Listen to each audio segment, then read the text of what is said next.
46번 다음 설명에 해당하는 세계 기록 유산은 자, 유교적 원리에 입각한 국가 의례를 중심으로 국가의 중요 행사를 행사 진행 시점에서 당시 사용된 문서로 정해진 격식에 의하여 정리하여 작성한 기록물이다. 그러니까 이 기록 유산은 바로 국가 의례와 관련되는 거예요. 뭐 국왕 즉위라든지 뭐 결혼이라든지 주요식을 방대한 양의 그림과 글로 체계적으로 담고 있다. 그러니까 이건 단순한 기록이 아니라 그림까지 있어요. 자, 상식적으로 일기에 뭐 초등학생도 아니고 할 일 없겠죠. 예. 그리고 난중일기는 뭐 이순신 장군이란 건 너무 유명하기 때문에 자, 일성록 하루를 성찰한다. 이제 일성록이라는 건 이제 조선시대 국왕의 일기를 말합니다.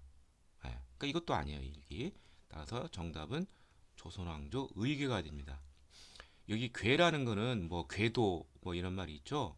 이렇게 어떤 그림 어떤 같은 것으로 이제 표현한 거가 되는 거죠. 의식을 이렇게 글과 그림으로 표현한 바로 조선왕조 의궤가 되겠습니다. 그래서 정답은 4번이 되겠고요.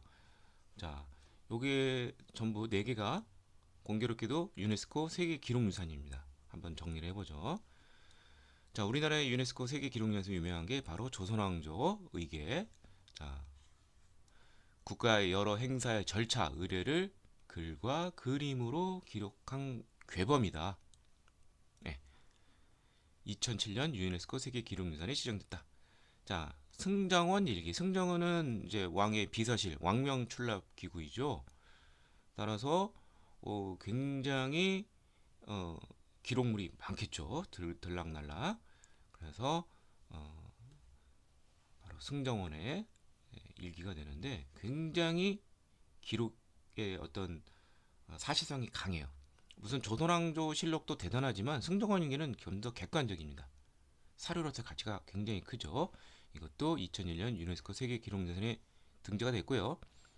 일성록은 조선 후기 국왕이 국정을 중심으로 기록한 일기체 연대기다. 정조가 세손 때부터 이제 쓴 것을 이제 시작으로 해서 나중에는 아예 실록의 그 사료로까지 이용이 되었습니다. 역시 2001년 유네스코 세계 기록유산에 등재됐고요. 난중일기, 난 임진왜란 당시 이순신 장군이 저술한 진중일기다. 2013년에 유네스코 세계 기록유산에 등재되었다. 네. 자, 다음 전통 건축 양식에서 배흘림 기둥, 그러니까 배흘림 기둥은 이게 엔타시스 양식이라 가지고 이렇게 배 부분이 불룩한 거죠. 요거는 공포라는 게 있는데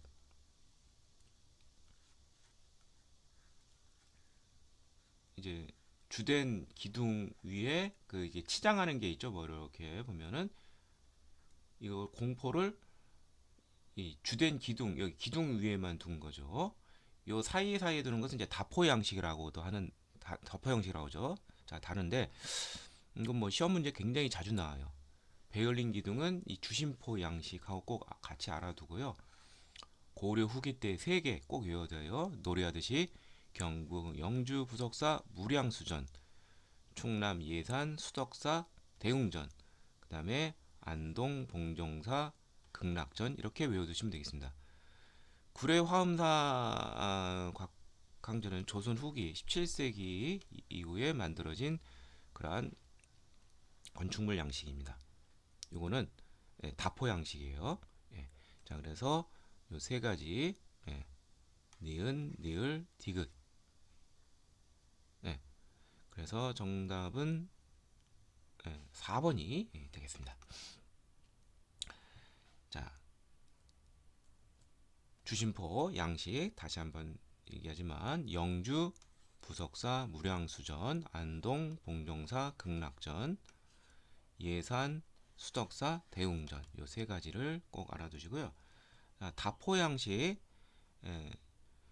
고, 어, 공포를 주된 기둥과 기둥 사이에도 치장한 양식이 되는데 좀 화려하고 좀 멋있어 보이죠. 예.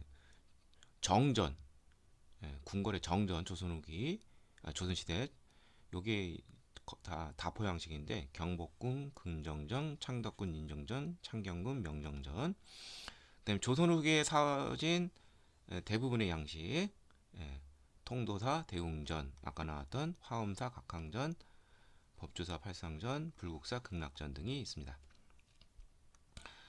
자, 다음 48번 다음 설명에 해당하는 석탑은 자, 조선시대 석탑이고 조선시대라는 거 대리석으로 만들어졌다. 탑을 받쳐주는 기단은 3단으로 되어 있다. 자, 이것은 바로 우리나라에서 대리석 석탑으로 유명한 것이 두 개가 있는데 고려 후기에 경천사지 식천 석탑이 있죠. 이거를 그대로 모방한 탑이 있어요. 그게 바로 조선시대 때 서울에 있는 원각사지 식층 석탑이다. 이렇게 이해하시면 되겠습니다. 조선 세조 때 지어졌고요. 대리석 탑이고 어, 굉장히 이제 화려하게 되어 있어요. 예. 저 탁골공원 안에 보면은 유리 케이스 안에 잘 보관되어 있습니다. 보존되어 있습니다. 자, 나머지 탑을 보도록 하죠. 여기 익산, 전북 익산 미륵사지 석탑하고 충남 부여 정림사지 5층 석탑. 요거는 둘 다 7세기 백제의 석탑입니다. 익산 미륵 석탑은 굉장히 유명하죠. 가장 우리나라에서 오래된 탑으로 추정이 되고요. 부여 정림사지 5층 석탑. 아주 심플하면서도 잘 지어진 그런 석탑입니다.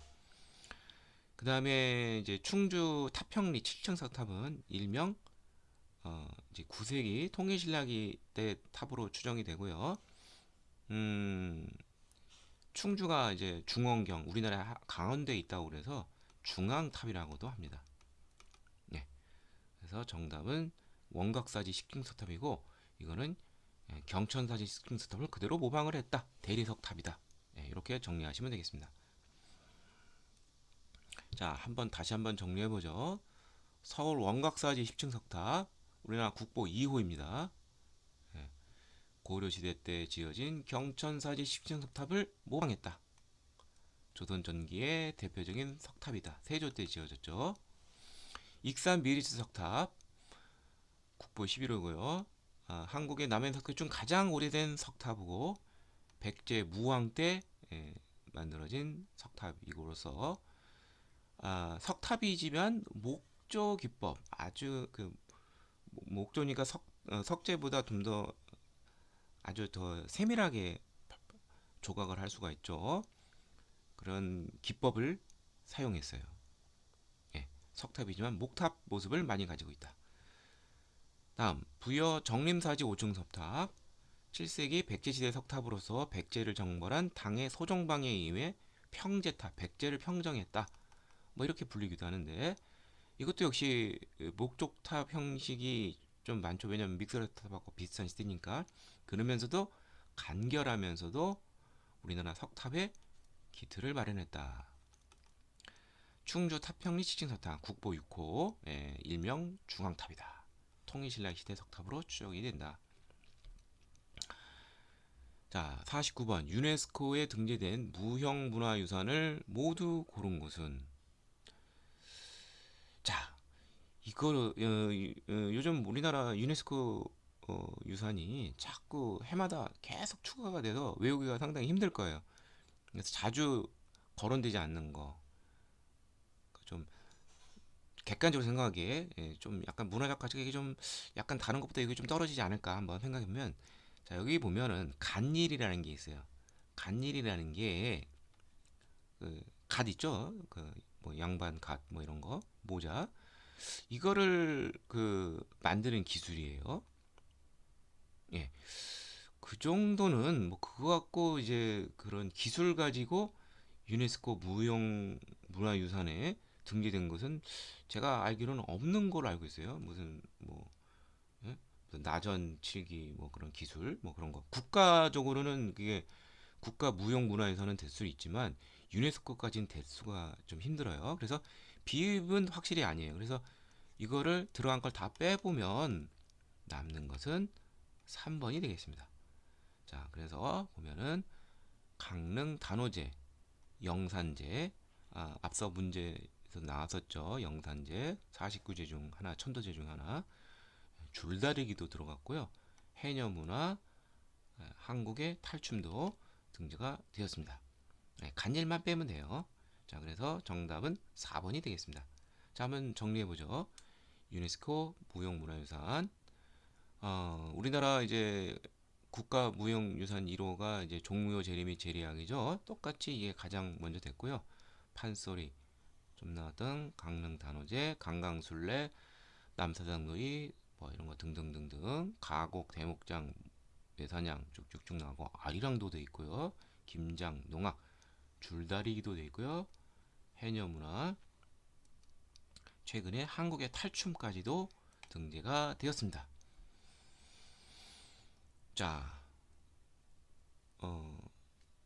관광자원 해설 마지막 문제 50번. 창덕궁 내 건축물이 아닌 것은? 창덕궁은 이제 유네스코 세계문화유산에 등재가 됐죠. 그만큼 가치가 있는데요. 자, 창덕궁은 잘 알아둬야 돼. 경복궁과 관계. 시정당, 인정전, 선정전, 근정전 등이 있는데, 예, 정전이 이렇게 두 개가 있는데 둘 중에 하나가 아니겠죠? 예. 여기도 정전이 있지만, 근데 대부분 이제 경복궁 긍정전은 꼭 알아둬야 돼요. 왜냐면 경복궁이 우리나라 정궁이고 그거의 정전이 근정전이기 때문에 그렇습니다. 예. 그래서 정답은 4번이고요. 한번 정리해 보도록 하죠. 어, 창덕궁은 자 정전, 예, 이제 왕과 신하들이 이렇게 조회를 하는 이제 그 앞에서 도열해서 국가의 중립을 때 그게 정전인데 창덕궁은 인정전이 되고요. 편전, 이제 편전은 이제 왕이 자는 곳을 이제 침전이라고 하는데 왕이 침전해서 자고 일어나고 그러다가 이제 앉아가지고 정사를 보는 곳, 그게 바로 뭐 신하들도 거기서는 이제 앉아서 문안 드리고 그러죠. 예, 그게 선정전이고요. 그 다음에 정문, 도나문이 됩니다. 뭐 나중에 이제 문제 나오면 정리를 하겠지만 조선시대 5대 궁굴에 정전, 평전, 침전, 정문 이런 거 다 정리하셔야 됩니다. 그다음에 후원, 그 뒤에 있는 거죠. 깊숙한 곳에 산책 공간, 호수도 있고 뭐 이렇게 정자 있고 뭐 그런 곳이 되는데 비원이 아주 유명하죠. 여기에 부용지, 연못지자, 부용정, 정자가 있는 거, 서향각, 주함루, 여기에 이제 주장각이 있죠. 자, 연경당은 이 후원에 지어진 집입니다. 이거는 궁궐이 아니에요. 그래서 집인데 일반인이 지을 수 있는 가장 큰 칸수는 99칸이라고 그러죠. 왕궁이 아닌 상류주택 양식이다. 시정당, 여기도 어, 왕이 초기에는 침전을 쓰다가 나중에 편전으로 바뀌었다. 그러니까 국왕이 일상생활 공간이죠. 여기서 정사를 보기도 하고요. 예, 그래서 창덕궁 내 건축물 행성은 근정전이 되겠습니다. 자, 이상으로 2024년도 관광통역 안내사 시험의 관광자원 해석까지 모두 마쳤습니다.